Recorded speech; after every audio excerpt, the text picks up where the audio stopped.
British and thinks that they're all wrong. One's American and one is an Aussie.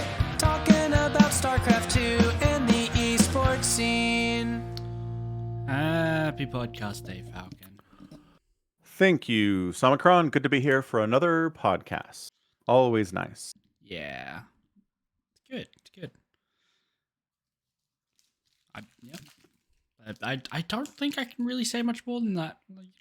It's good. Okay. It's always good to be here, Yeah, it is. Mm-hmm. So is it blazing hot yet? No, it's actually nice today. Oh. Lulling you into a false sense of security. Oh, absolutely. The weather gods are like, we can make them think it'll be a fairly nice. It's a 71 day today. Oh, gorgeous. Yeah. Perfection. Yes. That is, Mm-hmm. By Thursday, it'll be 94. It's 2 days time. So, that's great. Definitely great. Yeah, it's been nice here too. Just kind of 60s, gets into the 70s during the day, but the nights are nice and cool and don't have to turn on the air conditioning or anything. And it's been good. So Yeah. wonderful, wonderful. Yeah. So what do we have to talk about today? Oh, there's the Ahsoka finale. Oh, did that finally finish? You can keep experiencing it vicariously through me telling you about it if you want. Oh, absolutely. I'm certainly not going to watch the show. So. Right. Yep. Entirely fair. Yeah. So I like to get, reactions from different sources about TV shows and movies and things. I feel like, I don't know. Probably everybody feels this way, but they feel like they're moderate on a lot of stuff, right? Like there's crazies to the left of me and there's crazies to the right of me, but I'm reasonable. I'm not that crazy, right? Right. Everyone's either slightly more crazy than you or slightly less crazy than you. Yeah. Bingo, right? So I'm not immune to this. So I'll listen to podcasts where I'm like, oh, they're going way too far on this side of it. And I'll watch a video that's like, goes way too far on this side of it. Like, why can't anyone be reasonable? Anyway, but what's interesting, I do like to see times when everybody's in agreement that something's great, even like the haters and even the like people that will support it till they die for no reason, right? Or they agree that something wasn't too good or bad. That's interesting to me. That's when I'm like, okay, something crossed a line here in quality. When something actually bridges the gap, even good or bad, right? Like yes. Fair enough. Okay. Yes. Ahsoka has one of those moments. Is what I'm that makes me perk up. Yeah. So the finale is widely considered kind of poor from both the people who support it die hard and the people that hate it. And it's like, okay, so they messed this up. Interesting. And they all agree on pretty much the same points. Like the story they're trying to tell should have been a 10 or a 12 season, 10 or 12 episode season instead of 6. Yeah. 8? Now I don't know how many episodes there are. 8. Let's say 7. Split the difference. Let's say 7. 8. Okay, so 8. Should have been 10 or 12 instead of 8. Okay. There have been other Star Wars TV shows that were 10 or 12. Like, it's not like, it has to be this number if it's a Disney Plus TV show, right? Right. It's just crammed in the end. There's just not enough time to do everything they want to do. There are certain decisions that are made storytelling wise that are confounding. There are certain conversations that characters have that are like, what? Okay. And it's amazing. I mean, it's super, super. It's just like, how did this happen? How did they make something that even the most diehard defenders are sticking on, Anyway. Yeah. So, I mean, just to give you a quick rundown of what happens, right? So we're in another galaxy. We're on the planet Presidio, which again, we don't know anything about other than there are these crab people here and some big wolf dogs we can ride. And there's these statues of some long gone civilization that doesn't exist anymore. Sure. Right? So the point is, we need to stop Thrawn from getting back to the original galaxy because he's going to wage a war and conquer planets, and a lot of people are going to die. That's going to be terrible. Okay. So we cut to our heroes being like, okay, we're going to travel with these crab people in their super slow kind of vehicles at a mile an hour. Okay. But we'll get there. There's, we're having leisurely conversations. Ezra's building a lightsaber. It's like, we'll get there when we get there. And I'm like, you guys, Thrawn is leaving anytime now. What is going on? Why is there no urgency here? It's the craziest thing. So that happens. Thrawn, okay, and then we cut to Thrawn, and it's like, we need to load all these crates onto the Star Destroyer, so then we can leave. And I'm like, oh, that's the holdup. Okay. So Thrawn's having this conversation, and you have stormtroopers in the background, like, slowly kind of each one on an end of a crate, slowly walking it towards the Star. I'm like, how are we not running? Like, why does nobody have any sense of urgency at all? I don't understand. So that's how the episode starts. You're told Thrawn's trying to escape. People are trying to stop him. Nobody acts like there's any time sensitivity to this at all. Do we know what's in the crates? Nope. Okay, so they're just supplies. They kind of look like coffins, kind of. Okay. But nobody says what's in them. There's no hints. There's because there's some like witch magic going on where there's a scene later in the episode where the stormtroopers die, but then they get raised by witch magic into zombies because there's zombies in Star Wars now. Oh, great. I mean, they were introduced in Rebels and Clone Wars, but Filoni's like, live action needs all this stuff in the cartoons. Sure doesn't. Yeah, it doesn't. I don't think it does, Dave. So, so the theory is maybe dead stormtroopers that have died in the 12 years they've been here, and they're just keeping the bodies in some kind of stasis. And when they get back to the other galaxy, these troopers will be the backbone of their conquering army. There's like thousands of them. So maybe, but no, nobody ever explains what it is. But it's important enough that it can hold up the evacuation of the planet by Thrawn. Is he evacuating the entire planet or just like his people? His people. Okay, just it's him and his troopers and some Night Sister witches that he has some agreement with. That's not super clear what's going on, but yeah. Okay. So his goal is to abandon the Jedi and the good guys here while he escapes back to the other galaxy. Partially out of spite, partially out of like, it'd be easier to conquer the other galaxy if there were 2-3 fewer Jedi there, right? Sure. Yeah. Okay. Yeah. Okay. So, so Thrawn's like, they're coming for us. And I'm like, at 2 miles an hour, there's no way they're going to get there in time. But okay, Thrawn, you can be concerned, I guess. So he's like, send 2 TIE fighters out and take them down. And I'm like, how many? 2? Why 2? Why not send all of them? Do you have only 2? Do you have 50 of them you can send and just carpet bomb the whole area? Why are you sending only 2? So the TIE fighters show up and everyone's like, oh no, and they strafe this whole thing. Nobody dies. Nobody gets injured by the lasers because it's Star Wars. Of course. It does manage, however, to disable the thrusters on Ahsoka's ship, which has been putting along at 2 miles an hour with the crab people. The crab people are involved in this for reasons I do not understand. Don't know. Okay. So the TIE fighters disable the ship. They come back around for another run. Somehow Sabine manages to fix the ship enough to get like one last burst of thrust. She holdo maneuvers into the TIE fighters. And no joke, here's how they react.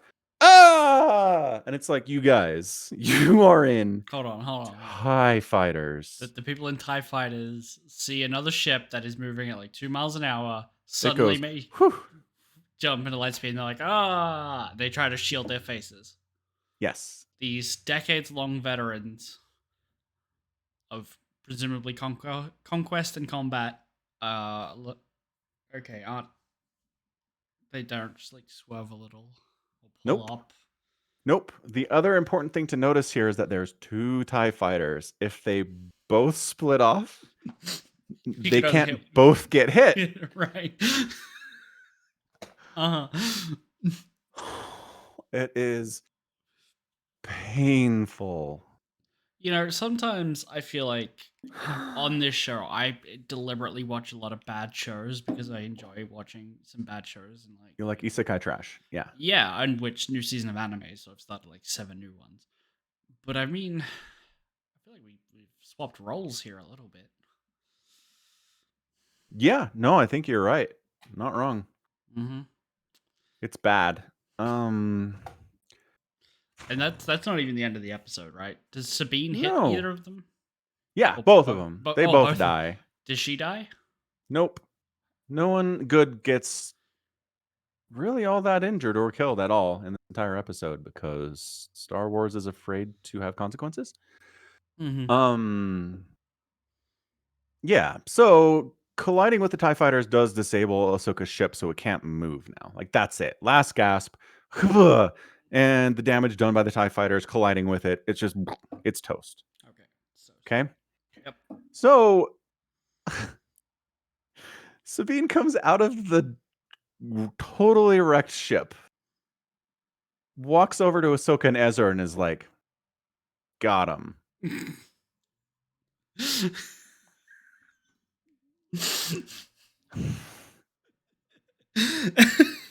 Alright, that's so stupid. Fucking got him. Got him. She's smiling, smirking. What's up? Got him. And nobody's like, you colossal moron! We needed this ship!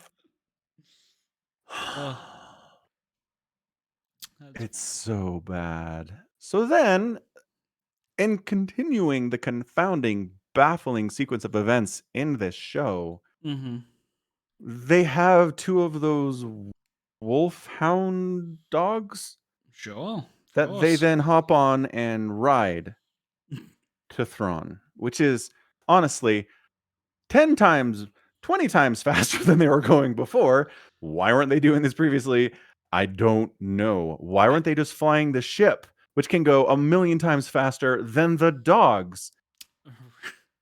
Right. I assume they wanted to bring the crab people?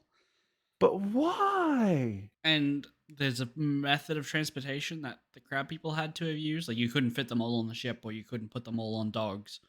So, however they were transporting them. But the crab people, this is their home. Right. Like, why do we want to bring them with us to a galaxy that is not their home? No one says this, by the way. Nobody's like, we got to get these crab people out of here. Just do the crab people have characters, or are they literally just like this herd of people, these refugees? We need to protect them. They speak an alien language, and Ezra can understand them because he's been here for 12 years. And they're like nomadic Star Wars creatures, right? That are crab people. They don't talk, so we don't really develop any emotional connections to any of them. Crustacean raiders. Kinda. Sometimes we see them like pop their head out of one of their craft to be like blah blah blah blah blah blah blah blah. And Ezra's like, you. And it's like, hey, this is not what? Okay. Yeah. So they want to come? They want to leave? I mean, I can't. I don't know. It's the weirdest thing. I really have no idea. Okay. Well, what else happens in this Metachlorian episode? So they're grounded. Their ship is toast. Mm-hmm. They're like, hey, robot friend, try to fix the ship. If you can, great. If you can't, whatever. We're going to leave without you. Bye. And he's like, okay. So they're like, and Thrawn's like, okay, they're coming at us on dogs. Let's wait until they approach and then prepare for a ground assault. And it's like, are you out of chips? Like, you're just completely out of ties. You don't have any bombers lying around. How many dogs are they on? 2. I don't think that qualifies as an assault. Nope. I mean, it's Jedi. Like, Jedi break all the rules, but Sure. But, like, I don't know, form a firing line and just, right. if you can't send out ships, is what I'm saying. You're basically, your entire strategy is form a line, wait for them to get close, shoot. Right? Like, they don't bother, like, hey, let's put some traps out. Let's get a sniper in position somewhere. Nothing? Well, okay, so here's what they do. But I just want to point out, they cross a big stretch of open land Mm-hmm. where if a bomber was like carpet bombs the whole area, it's like, okay, they Right, probably but won't die because they're Jedi, but like we'll slow them down, maybe? maybe. But what if the Jedi can use Force Lightning and they'll zap them out of the sky? No, that's a bad power. These are good Jedi. Hasn't stopped good Jedi Only Rey before. can do that. Yeah. Genetic powers. Because she's a descendant of Palpatine, exactly. Yeah, I don't know. So they get directly under the Star Destroyer Uh-huh. that is being loaded up with coffins. Yep. And the Star Destroyer starts firing its turbo lasers down at them. So, okay, fine. We're carpet bombing finally. Except for the fact that, like, none of them hit anything. I mean, we don't even get like it hit close to us. We got knocked off our dogs. Oh no. Like, that's classic, right? Right. Right? Mhm. Nope. Nothing. Everything's fine. No, they're not even like weaving, or they're kind of weaving, I guess, but whatever. They're not getting hit by any of the hundreds of turbo laser shots that are firing at them constantly for a good couple minutes. Whatever. So then they get inside and they have to fight some stormtroopers and they kill them all because stormtroopers are garbage. And then they get raised by witch magic and they're zombies now and they're still garbage because They're stormtroopers. they're stormtroopers. Like, they just can't fix them. Yep. Yeah. And then there's a fight with a witch who has a super cool green magic blade. She has a fight with Ahsoka. Does the blade line up to any scenery when you hold it up to like a skyline? No. Oh, Maybe. We didn't see them try it. Maybe if they looked out a window and been like, oh, it's over there. Maybe that would have happened. That would have been cool. No. So Ahsoka wins because it's her show, and I'm skipping some stuff here because it doesn't really matter. And she's like, "You, Sabine, and Ezra, go up. Stop Thrawn. I'll stay here and fight this witch." I was like, "Okay." So they go up and they meet some super night troopers that are bigger and stronger zombies. And Sabine is like getting choked against a wall by one of them. And she's like, "Oh, my lightsaber's on the ground. Maybe I can force pull it, even though I really haven't shown any force affinity at all through the entire show." But then she does. She lukes it, stabs him through the brain. She wins, right? And it's like, Right. oh, okay.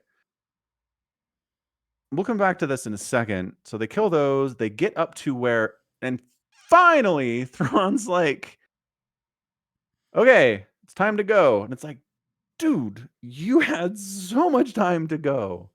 The other thing is, they're like, "Okay, the loading is complete.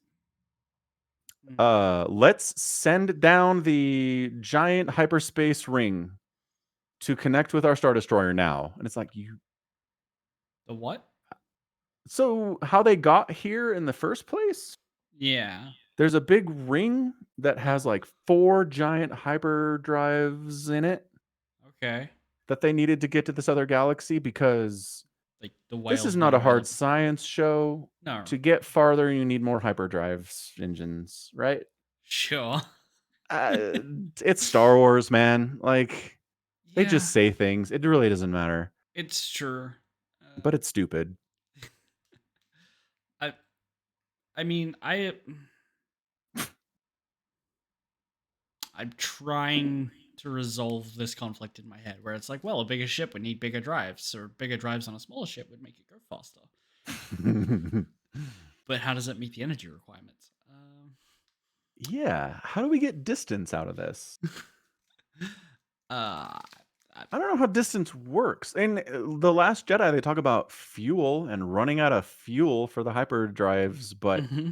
that's nowhere else in all of Star Wars, so who knows? The Han Solo movie has fuel, but that's more Oh, about the acquiring of it rather than its use. more than it's running out. Yeah. Yeah. I don't think fuel's ever mentioned anywhere else. Not off the top of my head. I don't know. Okay, so Anyway, did they build this, or is that how they got there? Because I thought they got there with yep. on a whale. The good guys got there on a whale. The bad Uh, guys got there on super hyperspace ring.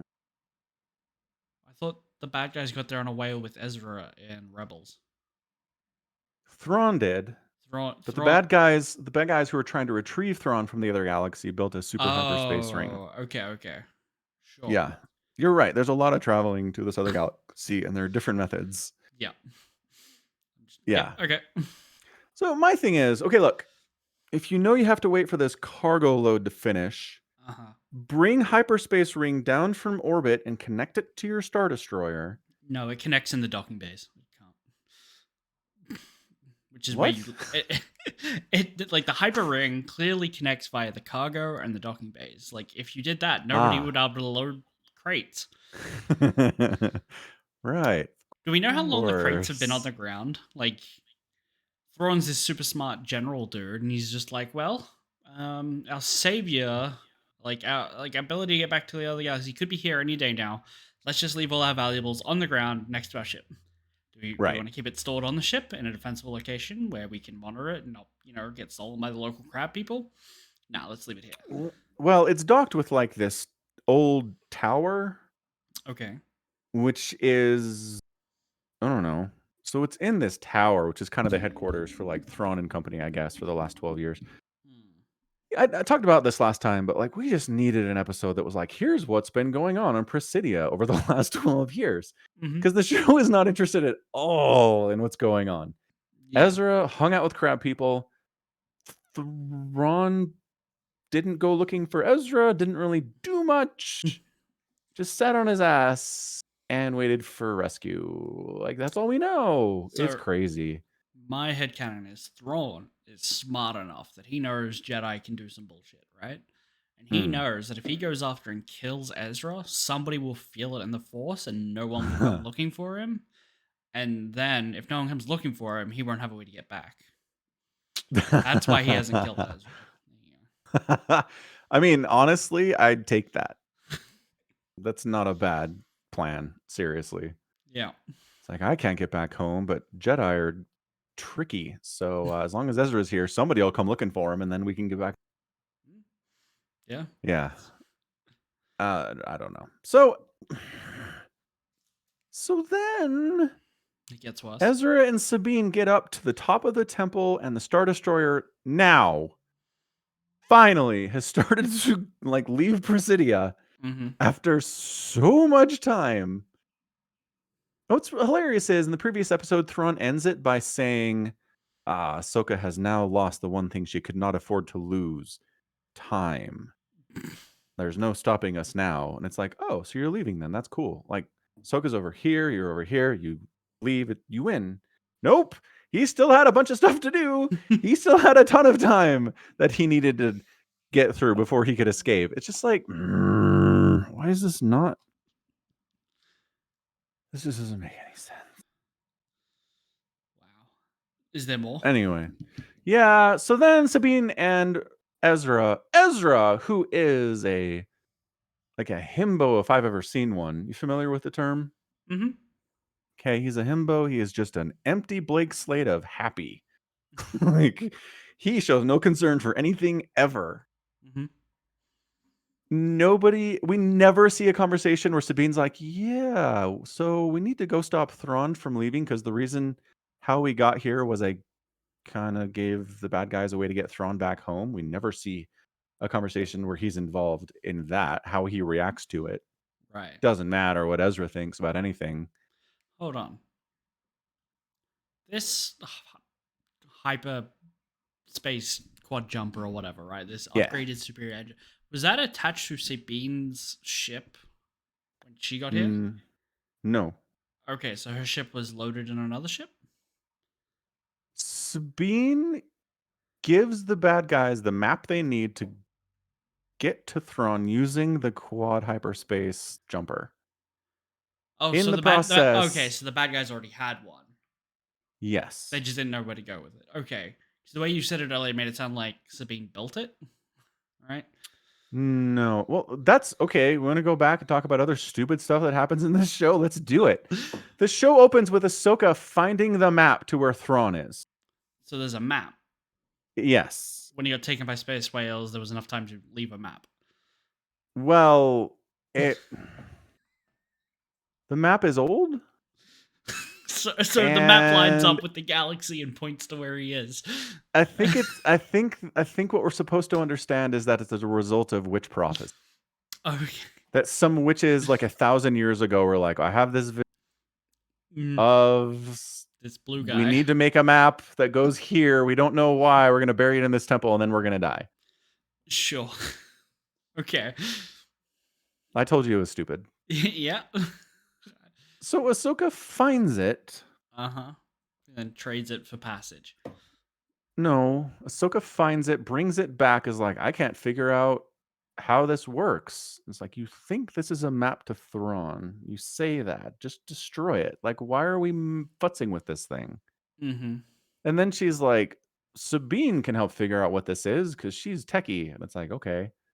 So she gives it to Sabine, specifically says, do not take it to your home, which is on the outskirts of the city, and like there's no defense at all. If bad guys are looking for this, you'll be easy to overwhelm and the map will be taken.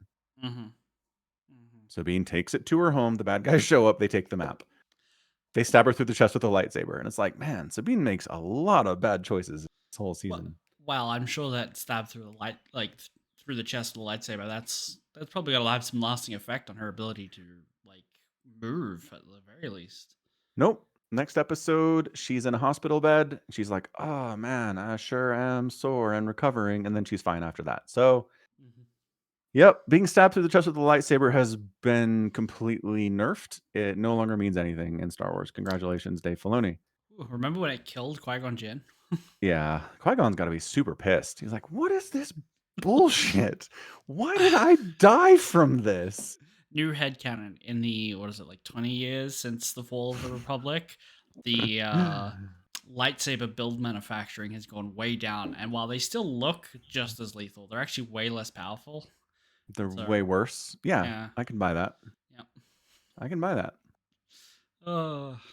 Anyway, so Sabine makes terrible decisions. The bad guys get the map. Ahsoka and Sabine are now trying to find the bad guys to stop them from using the map to get to Thrawn. Sabine manages to acquire the map. She's got it. She can destroy it. And the bad guys are like, hey, you want to find your friend Ezra, right? And she's like, yes. So like, give us the map. We'll promise you can find Ezra. We won't hurt you. So she's like, cool, here you go. Bonk. She gives them the map. And then they take her with them to the other galaxy because Sabine is the dumbest person in all of Star Wars. Okay. But she's making the choice out of love, though, so it's okay. And then, yeah. I think I saw a clip of the scene where she's like, hey, you, been a while. Right, like, and she walks in and finds him. It's like, oh, what a lot of build-up for, hey, how's it going? That's another thing! Long time no see. That's just... So Ezra's been on this planet for 12 years. His only friends are crab people. Uh-huh.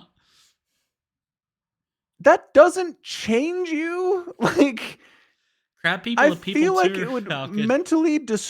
mentally screw you, change you in some way. 12 years is a long... Where were you 12 years ago? High school, just finishing. Right? You're not the same person 12 years ago you are now. No, but I think it's like the galaxy in Star Wars is such a vibrant, multicultural place that finding yourself deep in another culture probably isn't like a huge culture shock to anyone, and you're able to adapt to like being stuck there for a little bit longer than we would. Yes, absolutely, but you're not the same person.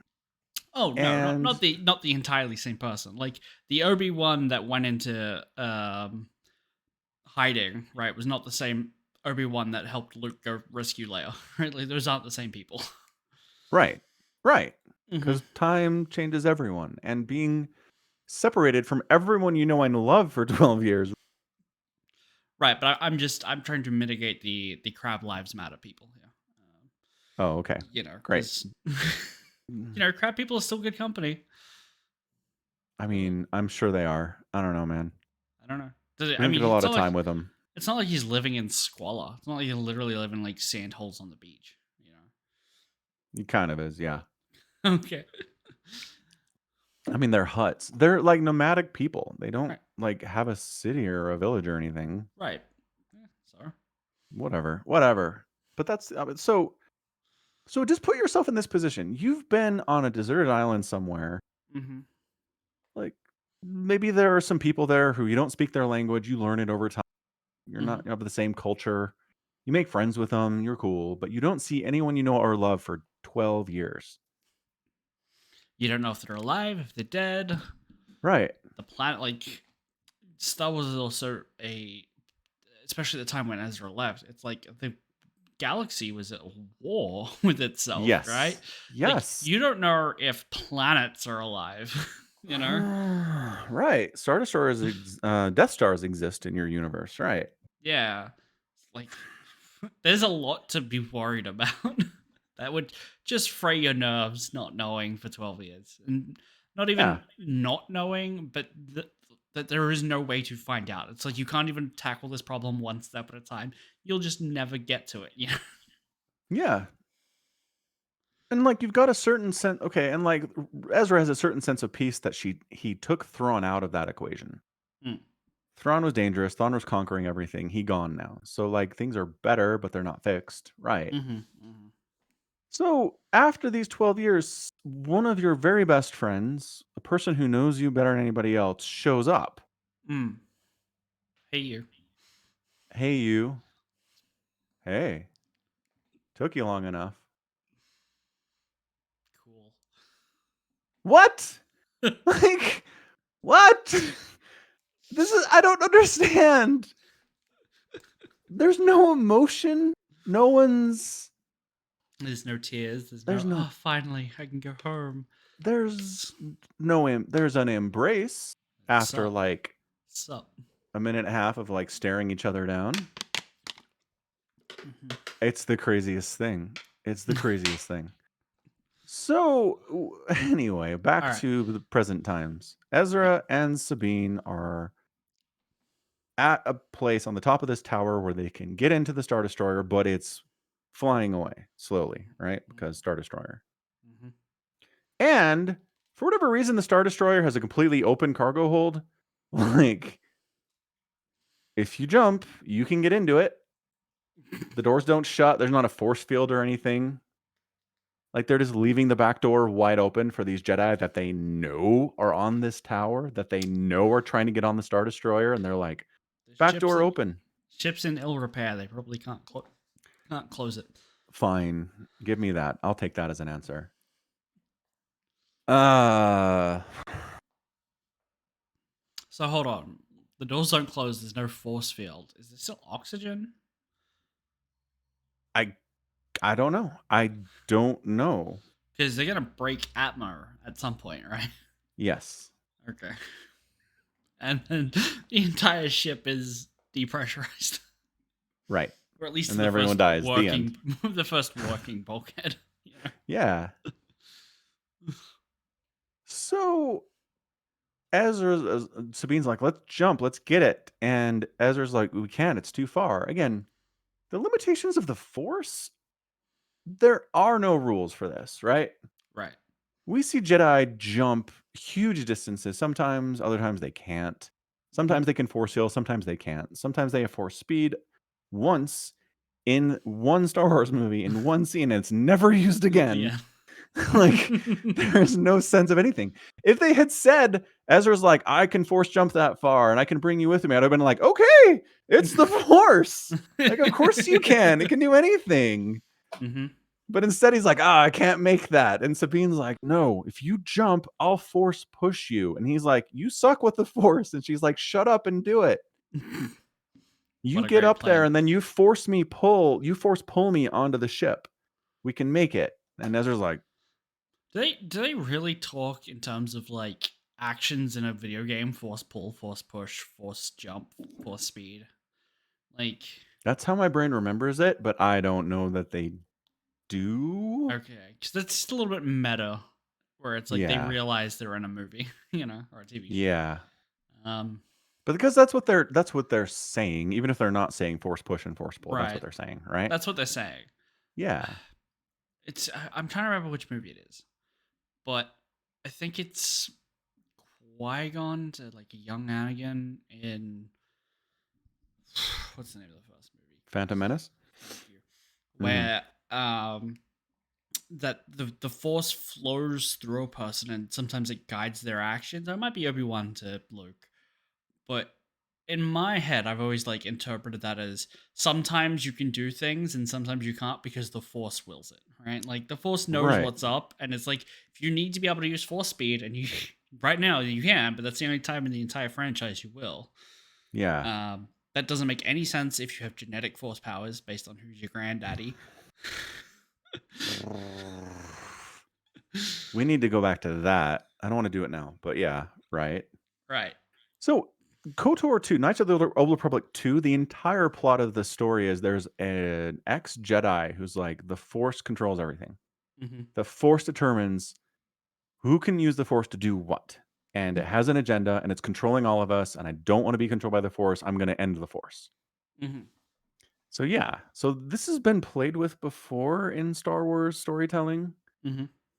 And yeah, I think I agree with it. I think the Force seems to have a will. And yeah, if the Force wants you to force jump onto the Star Destroyer, you can. And if it doesn't, you don't. Right? Right. Which is Like nuts. Ugh. yeah. Okay, so they Okay. do this force push pull. Like, Well, no, they don't. They do. so They do. Ezra jumps and he's losing momentum and he's losing height. And then Sabine's like, whoop-ah, super force push and like gets him, I don't know, 20 feet up, the 50 feet he needs to get into this open back door of the Star Destroyer. Uh-huh. And he makes it. Oh, excellent. And then he's like, I'll get you. Come on. And she's like, nah, it's cool. I'll stay here with Ahsoka. Bye.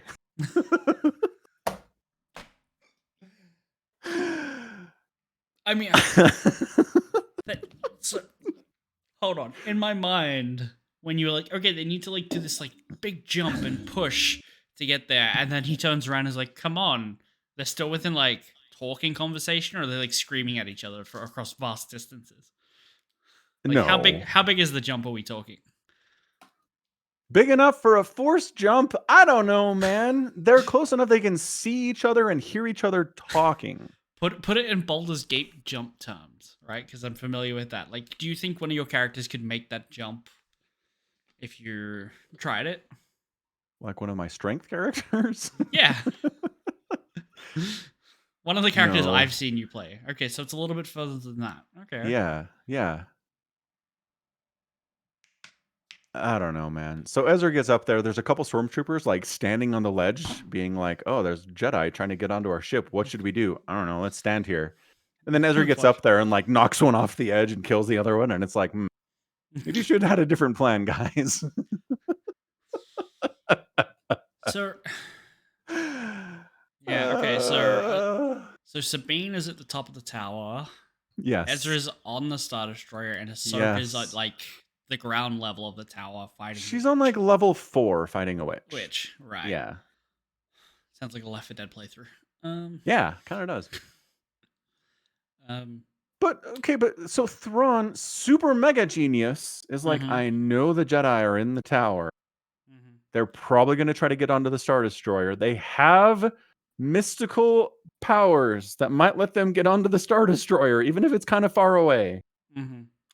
Shoot the tower. Send some troops down to like shoot at them from the open back door. Shoot the tower, which they do after Ezra gets on. Thrawn's like, oh, we should shoot the tower. And it's like, buddy, it's too late for that. You got a Jedi on your ship. Yep. You've got a plot armored character on your ship. Yep. It's all going downhill from here, buddy. Yeah, bummer. Mm. So, okay, another just poorly made part here is he's like, fire on the tower. And last we saw, Ahsoka and Sabine are in the tower. We're Hmm. like, oh, fuck. They're gonna die. Uh-huh. And then the show's like, nah, they're fine. It's like they got out before he started firing. And it's like, but you didn't show us that. Like, how? Oh, at that moment they could use force speed, and they just got the hell out of there. Yeah, Yeah, right? yeah, yeah. Is this like halfway through the episode, or is this like it nearly done? It's just toward the end. Yeah. Okay, okay. So Sabine and Ahsoka are trapped on Presidia, and Ezra and Thrawn are on their way back to their home galaxy. So the whole result of this rescue operation is everyone just swapped places. True. Which, like, so you stage a prison break and you get your brother out, but you're in prison now? It's like, I don't know. Isn't that kind of the plot of the TV show Prison Break? The guy I goes to didn't- get his brother out, but goes to prison to do it, and then ends up stuck there. And his brother's out for a few years, but he's still in prison. I don't know. I never watched Prison Break. I didn't know that happened. They're just ripping off Prison Break now. It's fine. It's fine. Okay. Yep. All right. So Sabine's like, oh no, Thrawn's going back to our home galaxy to wage war and murder untold people. Mm-hmm. And Ahsoka's like, it's fine. Ezra's going home. And it's like, Ahsoka. So then she's like, the lesson I took from meeting with my ghost Anakin master, whatever that was, whether it was a projection of my own mind or actually Anakin, I don't know, Mm. is that I should support my Padawan unilaterally in all decisions that she makes. So, yeah, this happened. Good job, Sabine. I support you. Huh. And even the podcast that I listened to with these two women who were like, they love Sabine and they love Ahsoka and they've been defending Sabine the entire series for all the stupid shit she's done, are like, that's the wrong message. We do not need to tell Sabine that she's awesome and fine. She, like, you can tell her that you love her and you'll help her, but she needs to work on her decision making. Like, like,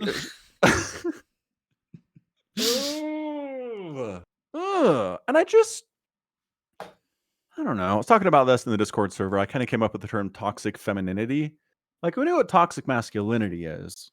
Mm-hmm. But there's this trend that I see sometimes in writing where it's just like, women can do no wrong. It's a female character. No matter what they do, nobody can tell them they did something wrong. There cannot be negative consequences for the thing they did. And it's just this unrealistic, I don't think toxic. I don't think toxic femininity is the right term for that. Okay. I'm fine with it having another term, but I think it needs a term because I probably see it. needs a term. Yeah. So I think that would like usually be something that would like a trope that would be like associated with like a Mary Sue type character who's like, I just bumble my way into situations. I am generic good person. I do my best and I just have power and I work. And I always win. Yeah. That's someone in the story literally doing no wrong, not the perceived no wrong. Because she probably like Sabine is like, we got Ezra up. I think that's a win. And everyone else is like, no, that's not a win. We're still stuck here. And Thrawn is unleashed back on the galaxy, which is a really bad thing. Also quite bad, yes. Yeah. And I don't need someone to like crucify her for this. I don't need someone to be like, you're the worst person who's ever lived. Like, they can be like, I understand your motivations. I know why you did it. But it was bad. And a lot of people are going to suffer for this. And we need to fix it if we can. We need to try to mitigate the results of your decision. You know what I mean? Just something like that. I think. But it never happens. Not one. The thing that springs to mind is that the writers are maybe under cheer pressure, where there's such a push to have like a good, strong female character representation that you have to be cheerful of it. Like you can't be negative of it in any way, and that there's this cheer pressure going on. Yeah, that's what it feels like. Okay. I can agree with that. And it's just, but even when your staunchest supporters who love female characters more than anything are like, that was stupid. You probably went too far. Probably, yeah. Yeah. Oh, that's great. I don't know. So now Sabine and Ahsoka are on Presidia.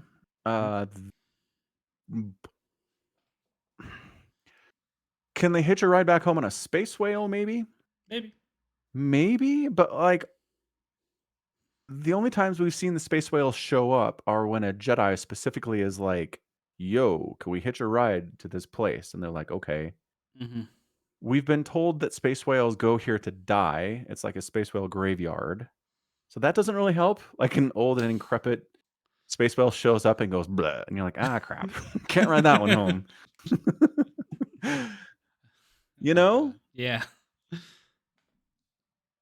But I just okay, so then we see that Ezra, well, again, skipping stuff that we need to see. The final scene of the show is this shuttle being escorted to the rebellion fleet, escorted by two A-wings. And it docks with a calamari cruiser that Hera's on, the general of the Republic fleet, right? Oh, okay. It docks inside, and then the thing opens, and a stormtrooper gets out. And everyone's got their guns raised, right? One of the zombie troopers? So, everyone's got their guns up. Hey, what's up, Bucky? The stormtrooper takes his helmet off, and it's Ezra. And he's like, "Hey, guys." Wait, hold on. Yes, I know. I don't know. I don't know. So hold on.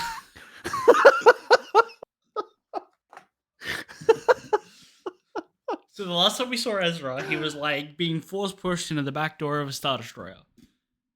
And then the next time we see him, the Star Destroyer is docking with the Mon Calamari frigate. No, not the Star Destroyer. A shuttle. A shuttle is docking with the New Republic fleet.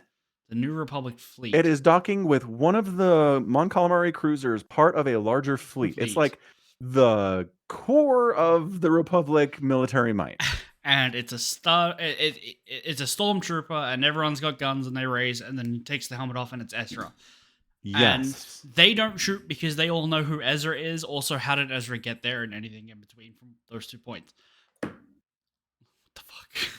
My question one is, what happened between Ezra getting onto the Star Destroyer and ending up on this good guy ship with Hera? Yeah.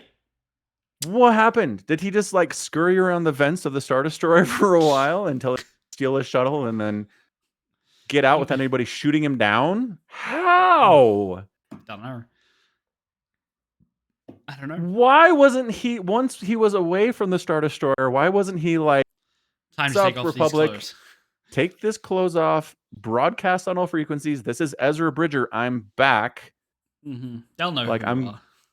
Well, something. You can do video. You can give your name, right? Like, you should identify yourself in this situation, but it is a little strange that, like, I'm back, and everyone's like, there was no missing reports about you. Who are you? Well, Hera knows. Hera knows who he is, because Hera was part of the original crew that Ezra and Sabine were tooling around with in Rebels. Oh, really? That's awfully, what a coincidence that she's the one that he would find. Right. How serendipitous. But he can't just be like, let me hail you on comms. Here I am. Here's my face. I'm Ezra. Yep. I'm going to come off this ship in regular clothes and not dressed entirely as a stormtrooper for some reason. Yes, and then there's precisely what he should do. But why? They just wanted tension. They're like, we need tension in this scene. It's like, but we have to make everyone an idiot to get tension. And they're like, do it. Do it. Do it now. And again, Hera knows Ezra intimately. They lived on the same ship, fighting against the Empire for years. he shows up out of nowhere and they're just like, sup? And it's like, can we show some human emotion here? I guess No. Hera's not a human. She's a Twi'lek. Twi'lek. I never know how to say that. Twi'lek. Twi'lek.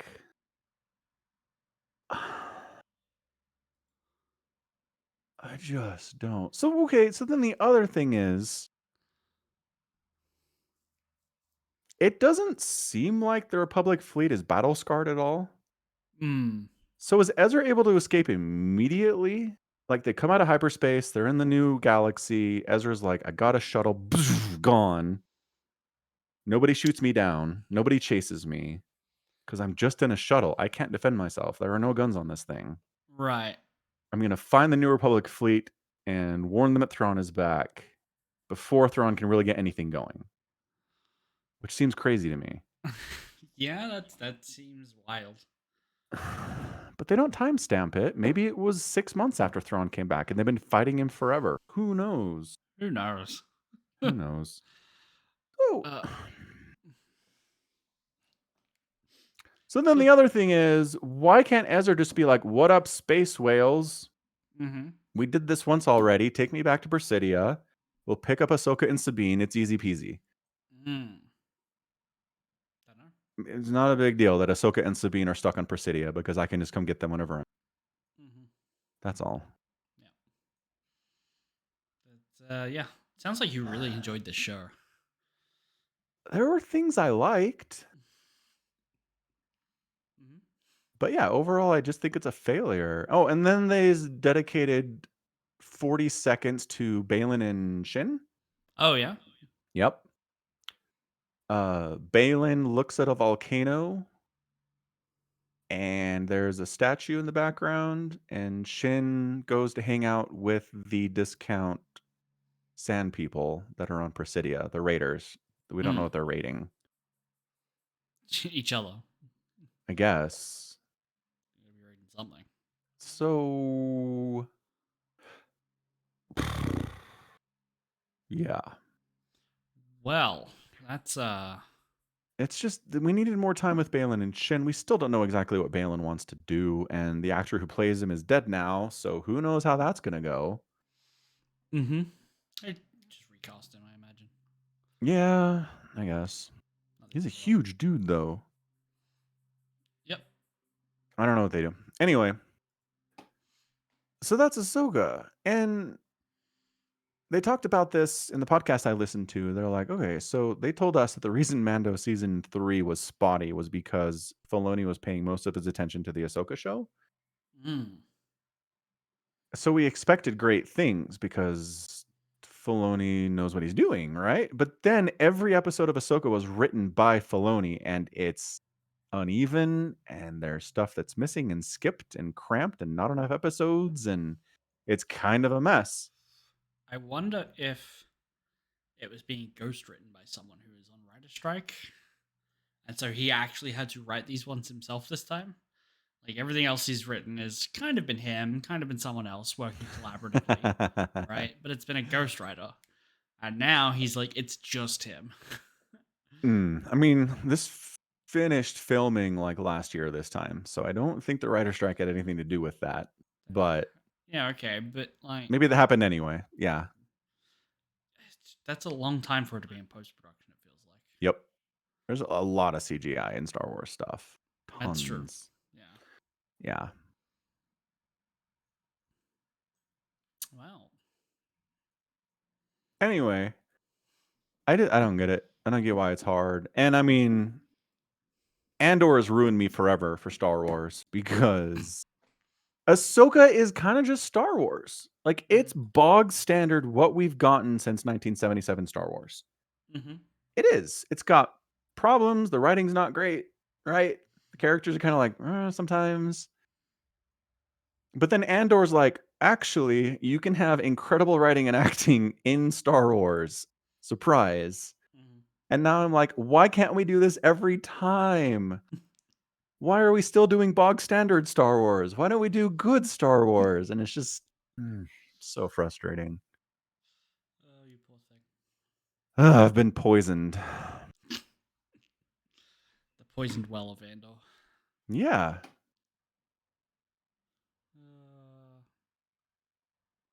Because, yeah, all those characters are nuanced, and none of them are angels, and none of them are demons.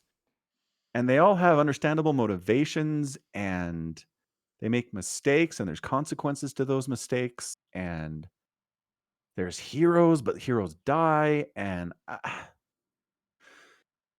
it's just all the things that I'm complaining about in Ahsoka are fixed in Andor. And I'm just, can we just do this? Maybe we can't do this. Maybe we can't have Tony Gilroy writing Star Wars because that's a lot. But can we just try? Can we make more of an effort to get to that standard in stuff moving forward? It's just no, we can't. Nope. Sorry. Nope. Not happening. Right. Poor thing. All right. So that's my hour-long rant on Ahsoka. So, well, you were ranting about that. All I could be reminded of was the last two books that I listened to at work were the Warhammer 40k series called The Twice Dead King. Yeah. And it's a Necron set of books. And hopefully there's a third one coming out soon because it's not really finished by the end of the second book. So, spoilers. Okay. But basically, in the second book, Reign, which is about like reigning over a dynasty or an empire, right? They're immediately like, our empire has fallen to ruins. What we have is this fleet. It's just this fleet. And there's so much of the book about them being chased by like the Imperium and having to make tough decisions about what resources they do and don't have and who they like leave to die. It sounds good. Okay. It is so good. And all I can think of is like there are times where they left a ship to die and they're like, God, there was so many soldiers on that ship that we could have used. There were so many like fighters that were docked in its bays that we just don't have access to now. And it's like when they get to the point where they need those, they're like, shit, we really shouldn't have done that, you know? Like we needed those fighters here and we can only send out so many. It's so good. And I'm like, you poor thing, you've just been putting up with the exact opposite of what I've had. Yeah. Yeah. The exact opposite. Yeah, that sounds amazing. Mm-hmm. And again, it's not like the author of this book is winning Pulitzers or anything, right? I don't think so. Is it that hard? Is it that hard to do this? Let's see what he is. Is he winning anything? I don't know. I mean, he's written a ton of books, so that's probably a good sign, right? You know, the fact that people keep hiring him to make more books. Yeah. Means he's probably getting paid. Yes, he's getting paid. It sounds like he's a good writer. But I mean, I'm just saying it's not that hard to find someone of this caliber to write for your multi-billion dollar industry, right? Yeah. Find someone like this, pay them.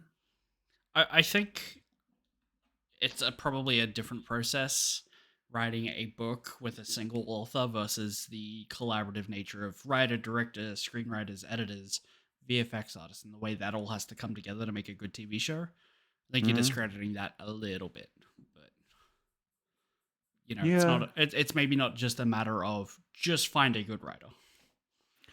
No, because it's one thing to be like, hey, write us a good book. You have 2 years versus write us a 7-episode TV show. Here are a bunch of established characters. You have to put them in these locations. You have to hit these narrative points to like keep everything in canonicity or whatever. Yeah. And also don't blow the budget on like props and CGI stuff. Like you have to, it can only do so much, right? Yeah. I mean, yes, there are definitely restrictions and boxes you have to work from. Mm-hmm. Totally. Yeah.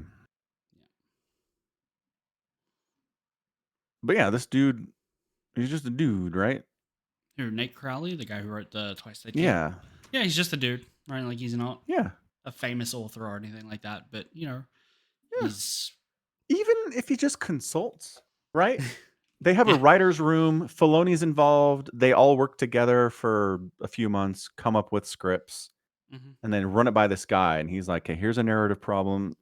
flesh out this dialogue. You need to deal with it. Just Mm-hmm. notes. Just give him notes. That's all I want. Yeah.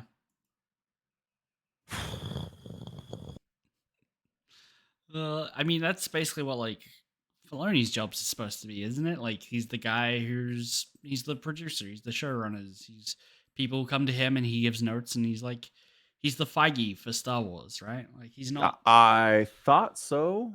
I did. So I you just thought want to he was replace the him? guy. He was the talented writer for Star Wars.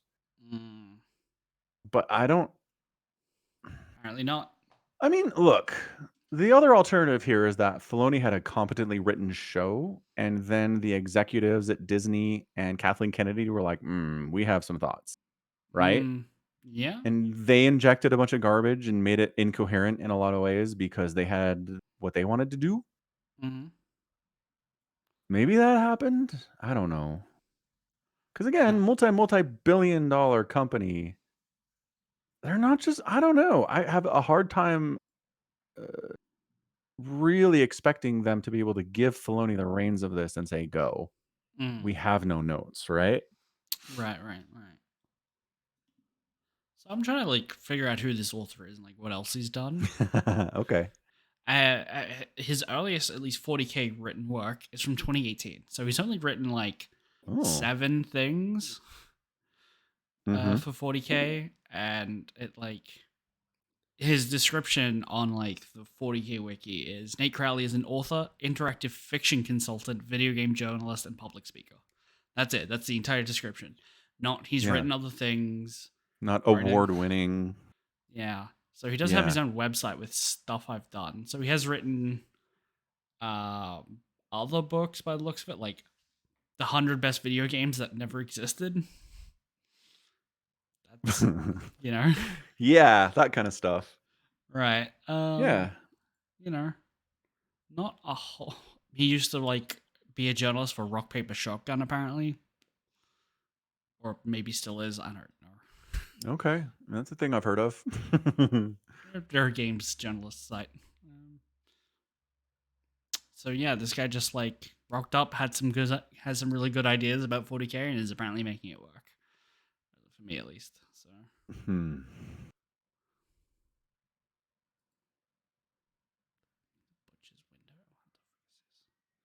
Yeah. Anyway, I recommend the book. So you should read them. Okay. More Necron Man, I stuff. wish they were cheaper and/or available on Amazon. What the crap? They should be available on Amazon. They're not. Every time I'm like, "Ooh, okay, I'll read this book." I go to Amazon, it's like, "Nope." I mean, are you trying to buy a physical book or like a Kindle book? No, like a digital book. Kindle, $13. That's 13 Australian dollars, so like it's basically free American. Right? Wait. What's it? The Twice Dead King, Ruin. Oh wait, maybe it's not on Google. Maybe that's what I was complaining about. It might not be on Google. Yeah, no. 40K books are never on the Google Play Store. Okay, that's what I was whining about. Yeah. Okay. Yeah. That's right. So there's 2 books and there should be a third, but there's not a third, is what you're telling me. Yeah, because the second book came out like last year, so the third one's just not out yet. If it's coming, which I hope it does. What? It's one of those things where it's like the second book ends in a place that it might be hinting at something that was already a thing in the lore, and I just don't know. Right. So this could totally have just been like a setup for something else, and I'm just like, set up for a third book. And it's like, no, it's set up for like a paragraph in a codex from 1987. Right. Like, oh man, that's so frustrating. I hate it when they do that. But fortunately, the 2 books by themselves are both good standalone. Right. Well, the second one's a sequel, obviously, but yeah. I get to the end and I'm like, that was cool. If there's a third one, sweet. If not, great. We're good. Yeah. All right, we'll see. We'll see if I want to check it out. All right, so that was a very Star Wars heavy podcast. Sure. Had a lot to complain about, which doesn't bode well, I guess. Yeah. What a mess. And what's crazy is the first 2 episodes are really like slow. They really take their time.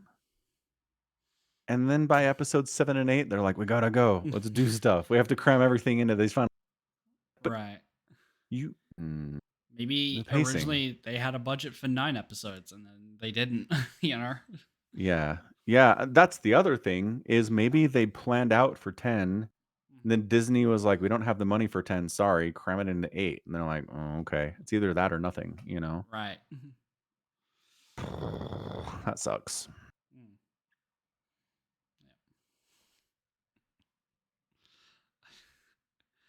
Yeah. Aki just redeemed. Does the codex support this action as a channel reward? I don't remember what that does. Does the codex support this action? Yeah. So the codex is like the Space Marine Bible that outlines how they're supposed to like deploy in every scenario ever. So all the words make sense. You just don't know what it means altogether. Yeah, I'm not sure what the action is supposed to do. I'm going to say that the codex does support this action of ending the show. Okay, great. I think we're over this time. action of having a podcast. Yep.